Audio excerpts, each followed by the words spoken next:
Hi guys, White Warlock here. This is going to be another deck guide video on the red blue items list. And in this video I will talk about the Mulligan again, but I will use an example and tell you about the thought process you need to go to. This will be the last video before Bochum, which will start tomorrow, which is the European challenge at the time of recording. Um, and after which I will make more videos, but this will be the last one before that. So I'm gonna talk about the mulligan and which 6 steps-ish I often take when deciding on a mulligan, and I think it's quite important that you focus on this video and pay very good attention because I feel when I'm talking about mulligan with people that they take a wrong approach, which can really hurt them in their games.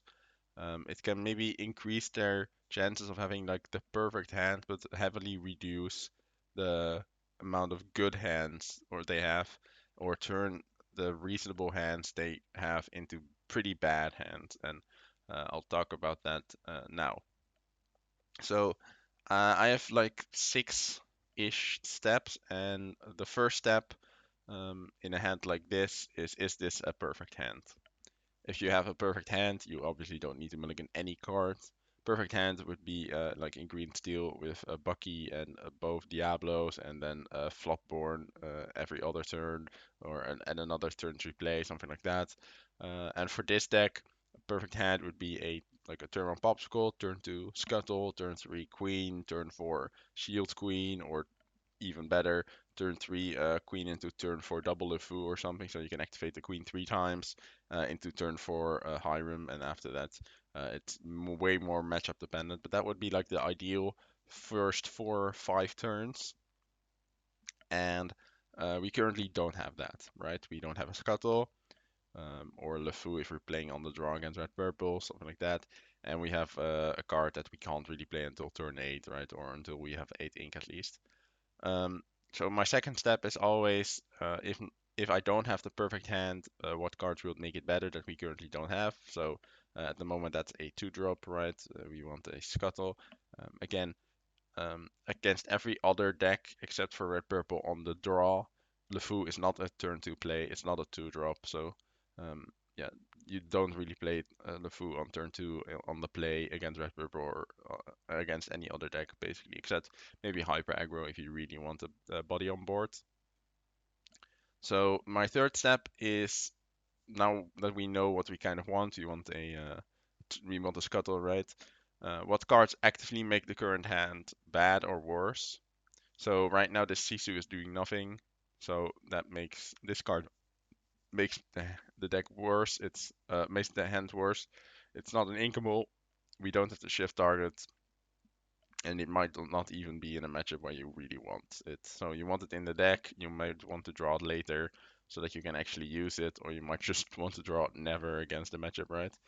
And Vitalisphere is also a card that in most matchups doesn't really do much. Like it's always useful. It can be a very good surprise, but it has seen a little bit more play in normal red blue, and therefore it's a little bit less of a gotcha card. So I wouldn't keep it just for that gotcha effect, especially not like in game two, for example. If they've already seen you play it in game one.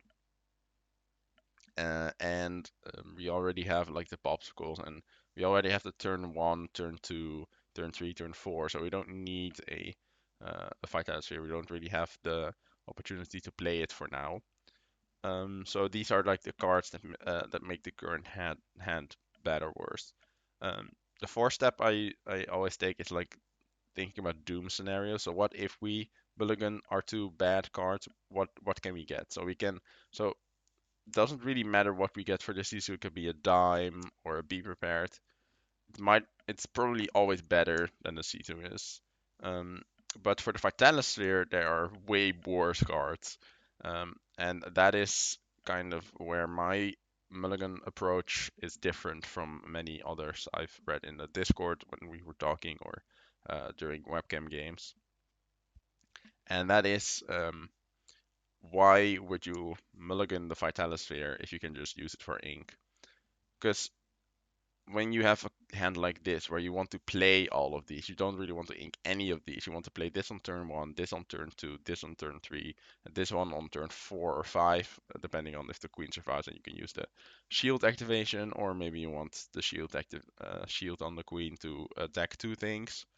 Um, so you don't really want to ink any of these in your game. Maybe like this, but or maybe the queen in some matchup, but then you don't have another three drop, so you're not gonna hinge on that.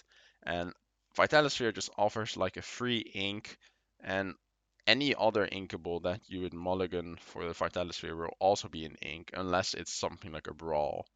Um, and then if you get a brawl, then you have to make a hard decision. What do I want? And you might make a wrong decision. That's the big problem. If you have hard decisions, you might make wrong decisions. And if you have like easy decisions with a inking Vitalosphere, um, play Popsicle on turn one. That's like an easy decision you can make, where the likelihood of that being a mistake is basically zero.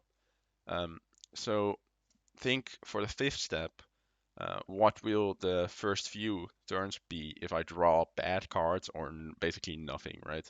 What if I draw nothing? So let's say I had 15 Sisus in my hand, so I only played Sisus in my deck, sorry, and I only draw Sisus. So like just blank cards. I only draw. This is my first draw for turn. Second, they're only Sisus. They're always Sisus or any other inkable like a dime or be prepared. What will my first turns be? So if I don't draw any inkables at all, you ink the Vitalosphere, play Popsicle, and then next turn you might um, yeah, if you also don't draw from the popsicles, you might decide, okay, I'm gonna take it a little bit more safe. I would probably play the second popsicle, try to get an inkable. If you don't get an inkable again, I will probably ink the shield, and I will just go for a queen turn three into a Hiram turn four, which is still really good, right? And then just assume you draw at least one inkable uh, uh, for the queen or Hiram, or you have to like ink the Hiram to play the queen and then hope you get inkables. But that would be like the first three turns that you could do with this hand. If you did not have the Vitalosphere and you had to,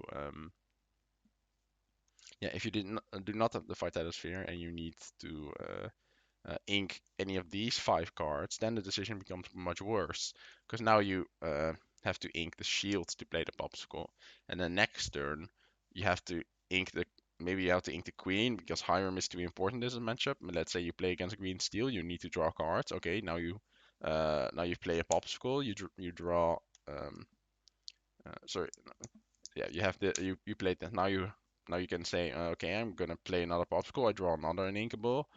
Now I have to ink the queen, and then on turn three I do nothing. So yes, not this bad. These bad scenarios don't happen all every time, obviously, and you can get better cards. You could have drawn a few brawls or a few inkables that you want to ink instead of these. But the Fidelity is the free ink here, anyways, and like whenever are you gonna ink any other card than this? Maybe if you get a brawl and you know you're in a situation where you need it, but then you have to ink a suboptimal card. Well, the Vitalosphere is a free ink. So yeah, that's a little bit why I am more hesitant to mulligan inks when you have a good hand like this. Um, And then the sixth step is very easy.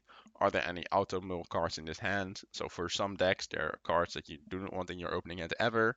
C2 is a really good example of this, but other examples would be the Lucky Dime, or Be Prepared, or yeah, I guess Medusa, for example, maybe against some decks. Some decks don't want Horned Worlds in their opening hand, or Grab Your Swords, or Zeus, for example. And yeah, those most Leo and Inkable cards can just be thrown away, and hopefully get a better one. So these are my six steps. I would say sometimes you can add like another one, like what's my opponent? What cards do I actively need to stop my opponent? It really depends on your deck. But with this, a hand like this with double popsicle, the queen, Hiram, shield, um, and then Vertatosphere as the blank inkable, um, you um, you get the opportunity to draw these removal cards later, and you're gonna mulligan at least one Sisu. So we would have gotten an ice block, which is pretty okay, but it isn't another uninkable. So what if we mulligan the Vitality Sphere? We've gotten a brawl. So we have gotten the exact situation we didn't want.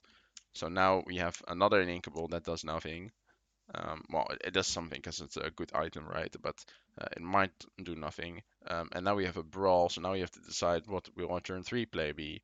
Um, and if we had, we could make a huge mistake by having to ink the brawl, thinking, okay, we are just going for the queen package, and then we're playing against Diablo deck. They play Diablo on turn 3, and we lose because we never draw brawl again. And they just draw all the cards because we have a Hiram and double popsicle, right? Um, yeah, because let's say we ink the brawl on turn 1, um, then they play a Diablo on their turn 1. They see our hand. We don't draw brawls again. They play turn 2 Bucky, shift Diablo, and then we have to play our turn 3 Queen, and then turn 4 Hiram, or our hand does nothing, right? The whole plan of our hand was to play Hiram on turn 4, or the Queen plus shield.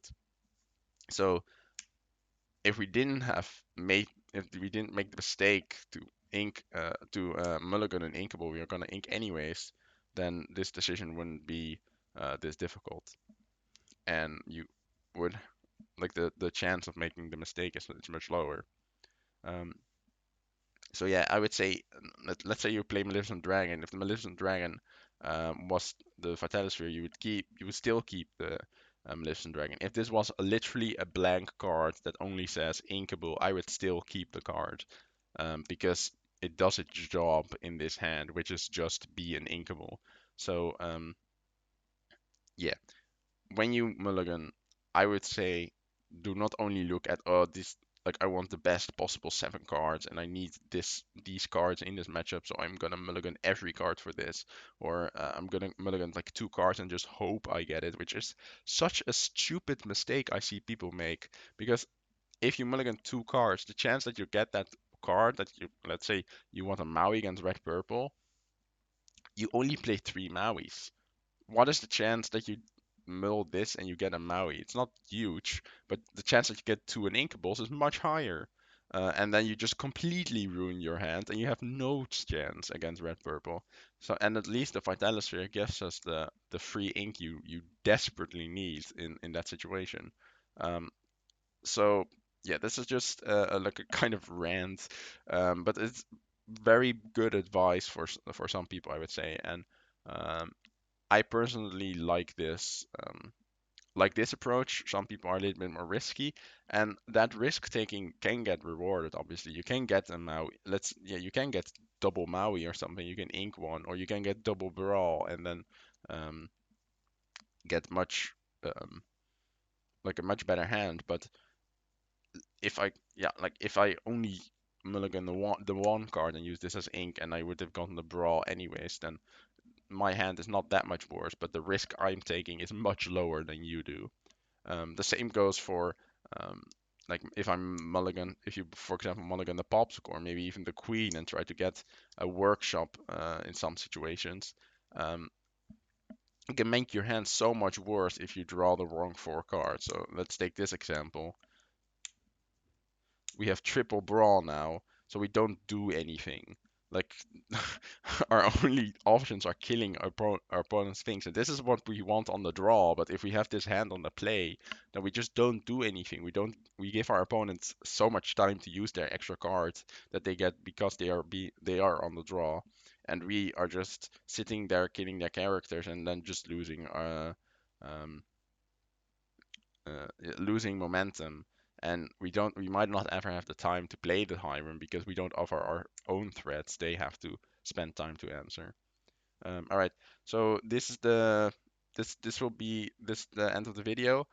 Um, it's turned out a little bit more ranty than I wanted, but I think it's important uh, to introduce you to this mindset. And um, yeah, I think it's important. Some people might disagree with it. If you disagree with it, please let me know in the comments and tell me why. and others might learn from it, and I might even learn from it. Um, but this is the main advice actually I would take to Bochum or your store championships. Um, I will update you next week on how my challenge in Bochum went and what changes I might want to make on the deck depending on the results of that meta, right? Because maybe a new deck emerges and maybe we need to answer that. All right, guys. Thank you guys for watching, and I will see you after this week.